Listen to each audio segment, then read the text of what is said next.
Dear students, my name is Shubina. I am vocational trainer in trade agriculture at Boys Higher Secondary School, Kashnambal.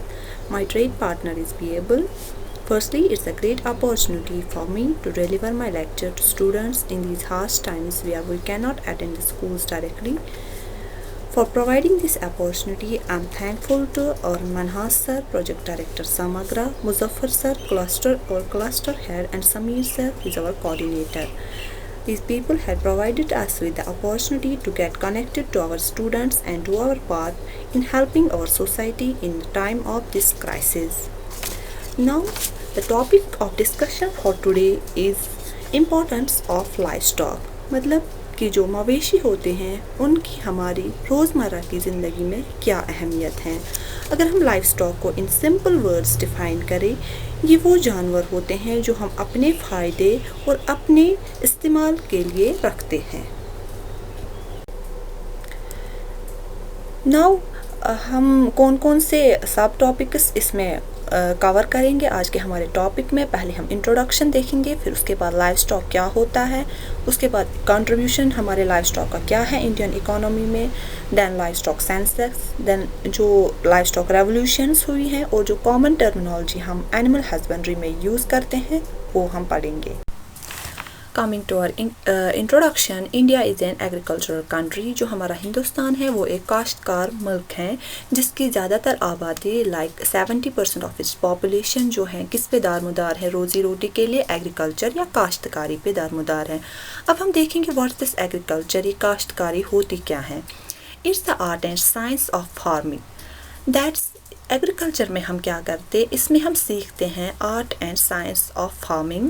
That means raising crops, हम कैसे पौधे उगाते हैं, and then raising animals, हम कैसे जानवर पालते हैं जो किस लिए हमें ज़रूरी होती हैं। They are as a source of our food, हमारी ग़िज़ा के लिए, शेल्टर के लिए, एंड लाइवलीहुड, दैट्स हमारी रोज़ी रोटी के लिए।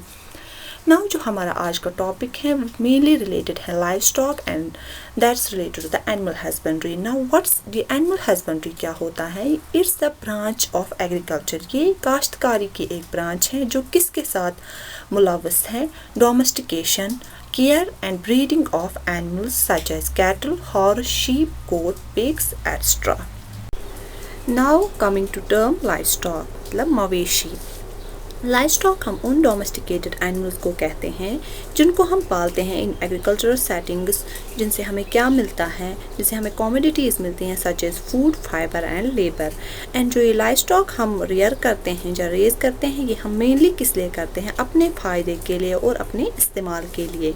अब जो लाइफ स्टॉक है इसमें कौन कौन सा एनिमल इंक्लूड होता है, इसमें है cattle, buffalo, yak, mithun, sheep, goat, pigs, horses, ponies, mules, donkeys and camels. और जो पोल्ट्री बर्ड्स होते हैं इनमें कौन कौन सा इंक्लूड होता है, चिकन, डक्स, क्वेल्स, गीज, टर्कीज एट्सेट्रा। अब जो ये एनिमल्स हैं ये हमें क्या प्रोवाइड करते हैं, न्यूट्रिएंट रिच फूड प्रोडक्ट्स हमें प्रोवाइड करते हैं like meat, milk and eggs. और हमें ड्रॉट पावर के लिए भी यूज़ होते हैं। ड्रॉट पावर मतलब ये हमें काम करने के लिए भी यूज़ होते हैं। ऑर्गेनिक मैन्यूअर लाइक काउडंग जो हमें मिलता है वो हम अपने फील्ड्स में डालते हैं जिससे फील्ड की जो न्यूट्रिटिव वैल्यू है वो इंक्रीज़ होती हैं। डोमेस्टिक फ्यूल में हमें यूज़ होता है hides and sickness, and they are a regular source of income for rural people. अब जो ये स्लाइड है हमारी, इसमें हम दिखाएंगे कि कौन सा जानवर की कौन सी शक्ल है, क्योंकि कई बार हमें जानवरों के नाम तो याद होते हैं लेकिन हमें पहचान नहीं होती है कि कौन सी कैटल है, कौन सा बफेलो है, शीप क्या है, गोट क्या है। यहाँ पे हम देखते हैं कैटल, बफेलो जो है, शीप, गोट, पिग, मिथुन या कैमल, हॉर्स एंड पोल्ट्री, इनकी तस्वीरें। हिस्ट्री ऑफ डोमेस्टिकेशन मतलब हमने कब से जानवरों को पालना स्टार्ट किया, घर में पालना स्टार्ट किया अपनी फूड के लिए, अपनी रोज़ी रोटी के लिए। जो domestication of animals it came after the food cultivation. That means जो हमारे एंसेस्टर्स थे उन्होंने पहले किसको कल्टिवेट किया, एनिमल्स से पहले उन्होंने फूड कल्टिवेशन स्टार्ट की, फूड प्लांट्स को कल्टिवेट स्टार्ट करना किया। उसके बाद ही उन्होंने किन को डोमेस्टिकेट करना स्टार्ट किया, एनिमल्स को। और जो हमारा फर्स्ट एनिमल है जिसको हमने डोमेस्टिकेट किया है हमारे एंसेस्टर्स ने, that has been dog and goat. ये कब किया गया है? 8500 to 9000 years ago from today. और जो कैटल है हमारी, उसको कब डोमेस्टिकेट किया गया था? 6000 to 6005 years ago from today.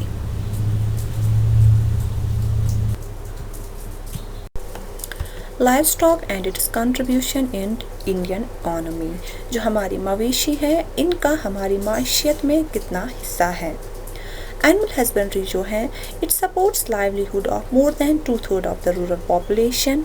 Livestock का जो जीडीपी मतलब ग्रॉस डोमेस्टिक प्रोडक्ट में जो इसका कंट्रीब्यूशन है, livestock generated output worth 4.11% of the GDP.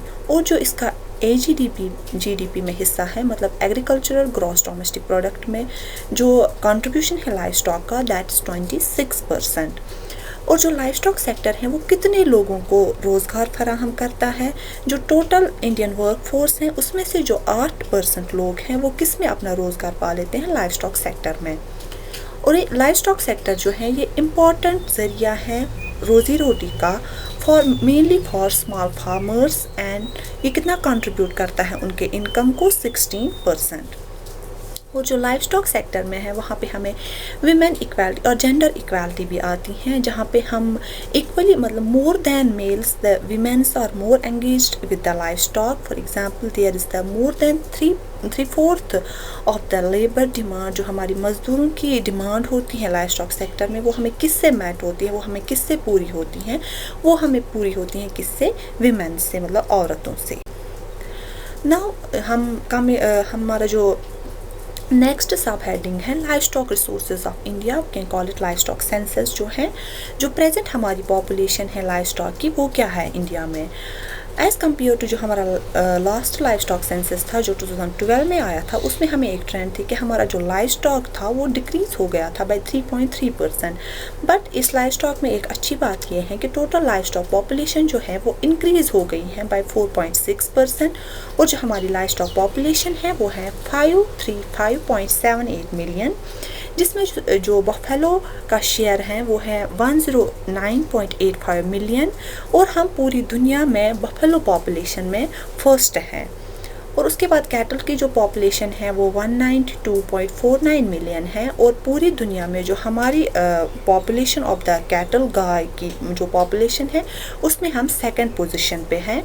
गोट में भी हम सेकंड पोजीशन पे हैं। कितने हमारे गोट? 148.88 मिलियन। शीप में हम थर्ड पोजीशन पे हैं पूरी दुनिया में with 74.26 million of the sheep population. Or in poultry we are at 7th position with 851.81 million population of the poultry, and pig population is 9.06 million. Horse and pony population कितनी है? 0.34 million. Now अगर हम अब J&K की बात करें तो यहाँ पे जो हमारे मेन लाइव स्टॉक हैं और हम किस रैंक पे हैं। For example, we are in the first, हम पहली पोजीशन पे हैं पूरे इंडिया में। किस में? याक पॉपुलेशन में we stand at rank first. And in horses and ponies we stand at second position. पूरे हिंदुस्तान में जो सबसे ज़्यादा हॉर्सेस एंड पोनीज पाई जाती हैं, सेकंड हाईएस्ट में है, मतलब दूसरे नंबर पे हम वो हैं J&K। और जो म्यूल्स हैं वो हमें किस पे? थर्ड पोजीशन में हम हैं किन में? म्यूल्स की पॉपुलेशन में। और फिफ्थ पोजीशन पे हम किस में? डोंकीज़ की पॉपुलेशन में। और शीप पॉपुलेशन में हम किस पोजीशन पे हैं? 6th position. नाउ जो हमारा हिस्सा है, जो हमारा कंट्रीब्यूशन है वर्ल्ड लाइव स्टॉक में, हम कितना कंट्रीब्यूट करते हैं हिंदुस्तान में? पूरी दुनिया में अगर 100 गाय हैं तो उसमें से कितने गाय हिंदुस्तान में है? पूरी दुनिया में अगर 100 लाइव स्टॉक हैं तो उसमें से कितना हिस्सा हिंदुस्तान में है? अगर हम टोटल लाइव स्टॉक की बात करें तो पूरी दुनिया का 11.54% जो लाइव स्टॉक है वो कहाँ पे है? इंडिया में प्रेजेंट है। और बफेलोज़ में तो हम टॉप पोजीशन पे हैं। 56.7% ऑफ द बफेलोज जो हैं, भैंस हैं, वो कहाँ पे प्रेजेंट हैं? इंडिया में। और स्मॉल रूमिनेंट्स इसमें कौन कौन से आते हैं? स्मॉल रूमिनेंट्स इसमें हमारा शीप आता है और गोट आते हैं। तो उसमें हमें पूरी दुनिया का जो 20.4% शीप पॉपुलेशन है वो कहाँ पे रिजाइड करता है? इंडिया में। और पूरी दुनिया का 12.5% cattle is in India and 3.1% of the total world population is present in India, poultry population. Now हम आते हैं कि लाइव स्टॉक में कौन कौन सी रेवोल्यूशंस हो गए हैं, रेवोल्यूशन मीन्स इनकलाब आ गया है लाइव स्टॉक में। हम इसमें डिस्कस करेंगे जो हमारा मेन है, जो वाइट रेवोल्यूशन हुई है, ब्लू रेवोल्यूशन हुई है, उसके बाद सिल्वर रेवोल्यूशन हुई है, पिंक रेवोल्यूशन हुई है। वाइट रेवोल्यूशन हम ये किसके रिलेटेड हैं, मेनली दूध के रिलेटेड हैं। इसमें जो हुआ था वाइट रेवोल्यूशन में कि दूध की बहुत ज़्यादा पैदावार हुई थी कि हम इसका सरप्लस भी, मतलब जितना हमें ज़रूरत है उससे ज़्यादा भी प्रोडक्शन हुई थी। कहाँ पे, इंडिया में। ये कहाँ पे स्टार्ट हुआ था, it was originally started and Anand जो है गुजरात में। ये किसने स्टार्ट किया था, डॉक्टर वर्गीस कुरियन ने, जिसको हम फादर ऑफ वाइट रेवोल्यूशन भी कहते हैं।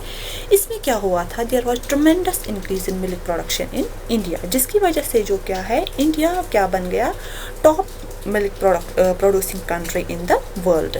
उसके बाद आते हैं ब्लू रेवोल्यूशन। ब्लू रेवोल्यूशन किसके साथ एसोसिएटेड है, वो मेनली एसोसिएटेड हैं किनके साथ, फिश प्रोडक्शन के साथ, मतलब मछली पालने के साथ। Increase in the fish production, India में क्या हुआ है, has witnessed the fish production of the order 9.6 million tons and India stands eight second position in the world fish production and fish is the cheapest source of animal protein, one of the cheapest source. सस्ता protein हमें किससे मिलता है, fish से। अब जो silver revolution है वो किसके रिलेटेड है, एग्स के रिलेटेड। और जो पिंक रेवोल्यूशन है उसमें किसकी प्रोडक्शन बढ़ गई थी, मीट की प्रोडक्शन। ना यहाँ पे हम कुछ टर्म्स जो कॉमनली यूज़ होती हैं एनिमल हस्बेंड्री में उनके बारे में बात करेंगे। पहले हम एनिमल देखते हैं, जैसे कैटल हैं, buffalo, sheep, goat, pig, chicken and fish. उसके बाद ये किस स्पीशीज़ को बिलोंग करते हैं, for example cattle belongs to bovine, buffalo भी बोवाइन स्पीशीज़ में है, शीप ओवाइन में है, गोट कैप्राइन में है, पिग स्वाइन में, चिकन एवियंस में और फिश फिशरीज़ में। उसके बाद एडल्ट मेल को हम क्या कहते हैं, कैटल के एडल्ट मेल को हम बुल कहते हैं, बफेलो के बफेलो बुल, शीप के रैम, गोट के बक, पिग के बोर, चिकन के कॉक। उसके बाद एडल्ट फीमेल को हम क्या कहते हैं, कैटल में काउ, बफेलो में शी बफेलो, शीप में ईव, गोट में डो और नैनी, पिग में सो, चिकन में हैन। उसके बाद न्यूबॉर्न, जो बच्चा पैदा होता है इन जानवरों से, उनको हम क्या कहते हैं, जो नया मतलब न्यूबॉर्न बेबी होता है उसको हम क्या कहते हैं इन जानवरों में। कैटल में हम काफ कहते हैं, बफेलो में बफेलो काफ कहते हैं, शीप के बच्चे को हम लैम कहते हैं, गोट के बच्चे को हम किड कहते हैं, पिग के बच्चे को हम पिगलेट कहते हैं, चिकन के बच्चे को हम चिक कहते हैं और फिश में हम फिश या स्पॉन कहते हैं। उसके बाद एक्ट ऑफ मेटिंग, इनके हम एक्ट ऑफ मेटिंग को क्या कहते हैं, कैटल के एक्ट ऑफ मेटिंग को सर्विंग कहते हैं, बफेलो को भी सर्विंग, शीप को टोपिंग, गोट को भी सर्विंग, पिग को कॉपलिंग, चिकन को कॉपुलेशन, फिश में fertilisation and breeding. Act of parturition means birth of the new ones, जो नया बच्चा पैदा होता है उसको हम क्या कहते हैं, उस अमल को हम क्या कहते हैं। कैटल में हम इसको काविंग कहते हैं, बफेलो में भी हम काविंग कहते हैं, शीप में हम लैम्बिंग कहते हैं, गोट में किडिंग कहते हैं, पिग में फरोइंग हम कहते हैं, चिकन में हैचिंग कहते हैं और फिश में भी हम हैचिंग कहते हैं। अब जो इनका एक झुंड होता है, ग्रुप होता है, उसको हम क्या कहते हैं, कैटल के ग्रुप को हम हर्ड कहते हैं, बफेलो के ग्रुप को भी हम हर्ड कहते हैं, शीप जब एक झुंड में होते हैं उसको हम फ्लॉक कहते हैं, गोट जब होते हैं उसको हम फ्लॉक या बैंड कहते हैं, पिग के ग्रुप को हम ड्रो कहते हैं या स्टॉक कहते हैं, चिकन के ग्रुप को हम फ्लॉक कहते हैं और फिश के ग्रुप को हम स्कूल कहते हैं। Thank you and have a nice time ahead.